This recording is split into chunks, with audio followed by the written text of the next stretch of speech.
buñ koy liggéeyal ci ak bëggam moom ni mu bëggee ñu liggéeyal ko noonu lañ ko war a liggéeyal. fukki biddiw la wax ak benn fukki biddiw ak benn muy 11 maanaam dafa doon loo xam ni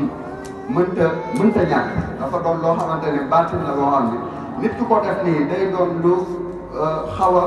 nuru loo xam ni kii la ci moom ni ma ko mën a tuddee hasard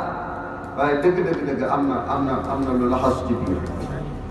lim yi moom dama ko jëlale wakkaane yi fi jàng sëñ bi da daan wax ni balu fetal yi ñuy dégg ci yeneen réew mi wakkaane yi ñuy jàng Sénégal doo ko tax yegg suñ ko bàyyee jàng bali tàkk benn wakkaana laa ñaareel bi daa xam ne tey siirul asir fu ñu wax ni nit am na fa bàkkaar daa fekk jàng ñu fa tey siir waaye day far bàkkaar ci nit te waxul sax nit ki di ko jàng waaye daa xam ne fu ñu koy jàngee rek nit ku fay toog dañ koy faral ay bàkkaaram ba mu mel ni mooy juróom wu jigéen ni mu ko juree woon ci set ci bàkkaar benn tay siir laa benn tay siir loolu daare ni moom du ma ci wax dara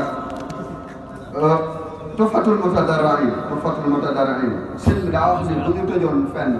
juróom-ñaar fukki wàll yu yàq ñu tëj leen ci benn nit taxaw ci bunt bi di jàng tufatu ñu koy dégg ñu delloo leen seeni garaat benn tufatu ñu jàng ci ñaata Shakuru Rafiu bi ma dégg mbil nag man moo ma gën a jaaxal Shakuru Rafiu ndax lu ci ëpp man seetloo parfois bu ko tax maye sax man moom laay tëjee sëñ bi ci boppam da daan wax ni ñaan booy bañ suñu borom gàntal ko da ko tëjee Shakuru Rafiu wala nga koy tëjee faral di jàng subhaan ummati amul problème bu ko tëjee ci àdduna ñu jàng ci mil moo tax bu ñu toog